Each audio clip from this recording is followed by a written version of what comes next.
l'accident, comment il s'est passé. L'accident, il a eu lieu vendredi soir. Comme vous l'avez vu dans les stories, moi ça allait pas trop depuis une petite période. Donc Marwan, il a voulu me changer les idées et me proposer de sortir. C'est ce que j'ai d'ailleurs accepté.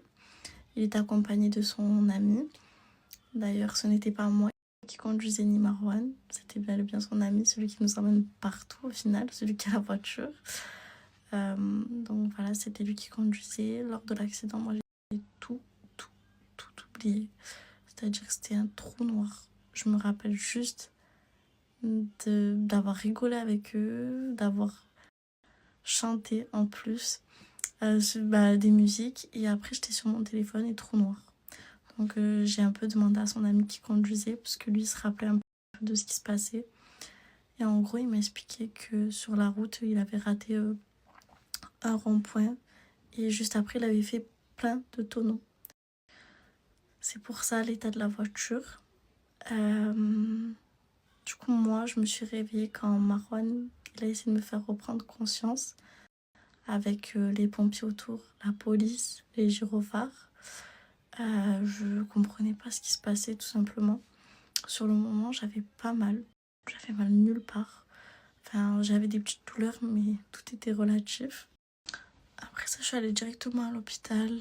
On m'a placée directement dans un box. Mais le box n'avait pas le droit aux accompagnateurs parce que j'étais majeure. Sauf que c'était compliqué parce que ma mère, elle est arrivée. Elle voit l'état de la voiture comme ça. Et ça fait même pas si j'étais encore.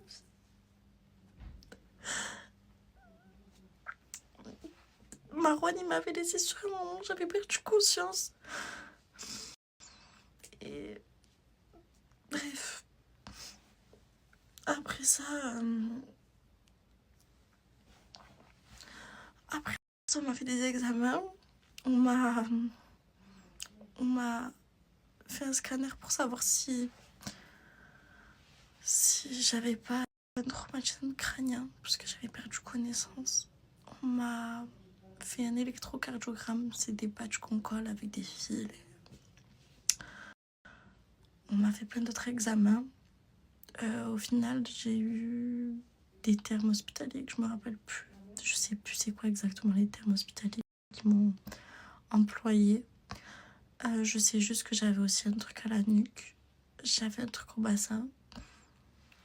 Et j'avais mal au poignet. Beaucoup mal au poignet.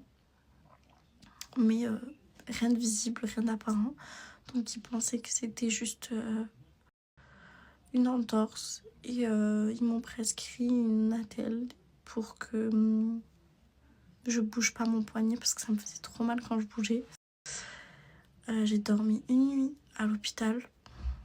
C'était la pire nuit. Je repensais à l'accident. Je repensais à ma mère, à tout. Et c'était tout flou dans ma tête. Je savais plus, je me rappelais plus de rien. Je me souvenais plus de l'accident. Et c'est ce qui m'inquiétait le plus. Parce que quand je voyais l'état de la voiture, je me posais des questions. Je comprenais pas comment ça se faisait que j'étais encore là. Et je me suis dit, c'est vraiment pas mon heure. Et c'est ça qui m'a le plus surpris, je pense. Après ça, le lendemain, j'avais passé trop mauvaise nuit parce que je faisais que me réveiller. La douleur, elle se réveillait de plus en plus. Surtout le lendemain matin, c'était atroce. Parce que la douleur, elle commençait à se réveiller. Et après ça, je suis rentrée chez moi le lendemain au soir. Donc tout se passait bien, j'étais stable, enfin tout était stable. Il y avait. Après ça, donc tout se passait bien, j'étais stable, enfin tout était stable. Il y avait rien de très grave. Mais plus les jours est passé, plus j'avais mal au poignet.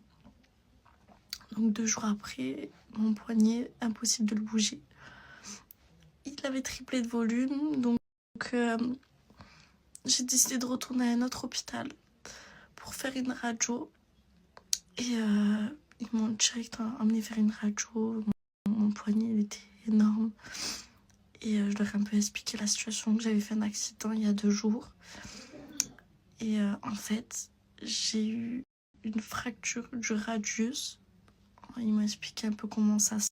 Donc en gros, ils m'ont expliqué comment j'aurais pu me faire la fracture du radius. C'est-à-dire que j'ai dû essayer de me rattraper ou autre. Et mon poignet, il a fait ça en fait. Du coup, ici et ici, ça a lâché. Et en fait, au début, ça se voyait pas. Mais ça s'est développé avec le temps. Du coup, ils ont décidé de me mettre un plâtre.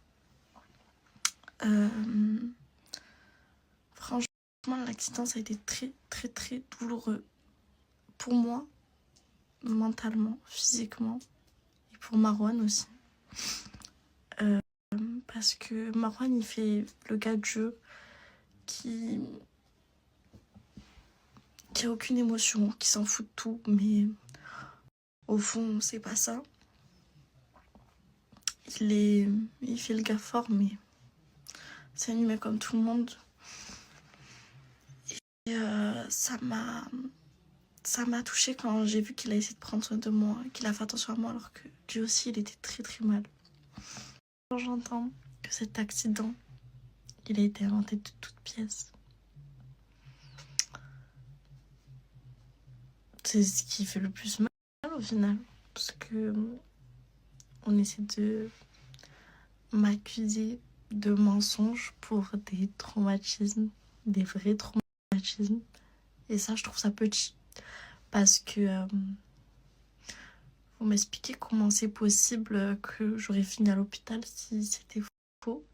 Et vous m'expliquez comment j'ai pu finir avec un plâtre si c'était faux.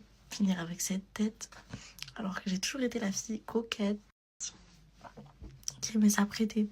Me voir avec ce visage, ça me fait pas forcément plaisir. Je trouve ça petit d'inventer des choses graves comme ça parce que j'aurais jamais inventé un accident pour du buzz.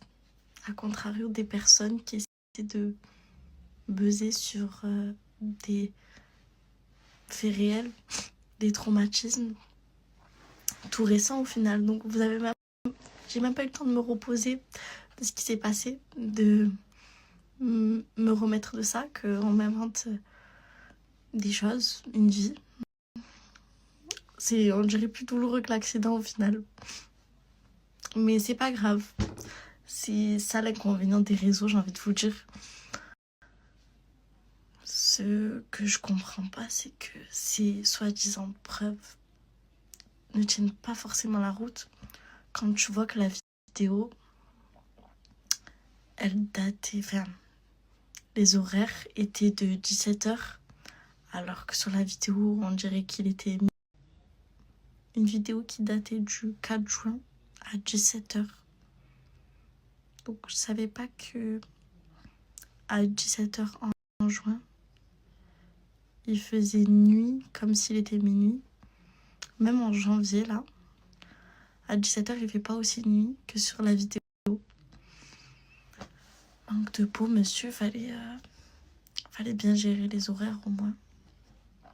Mais bon, je trouve ça très bas, très petit d'inventer des choses comme ça sur un traumatisme.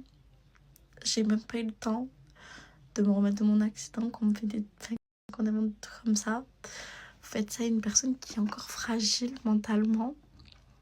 Mais c'est pas grave, on sait pour quel intérêt vous faites ça. J'ai pas besoin de me justifier. Je pense parce que j'ai regardé un peu les commentaires de cette vidéo et son argument c'est on n'a pas vu qu'il y a à l'hôpital, elle nous a pas montré sa tête. Alors en étant défigurée, parce que vous vous doutez que j'avais pas cette tête là, on arrive à l'hôpital, en étant défigurée, j'allais pas prendre mon téléphone et me snapper pour faire du contenu. C'est ça la différence entre vous et moi. Enfin, vous et moi. Celui qui a fait le TikTok et moi. C'est que je suis pas là pour le buzz.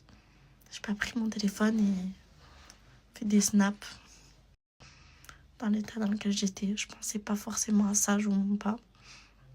Mais je pense que ça parle de soi-même. J'ai même pas forcément besoin de parler.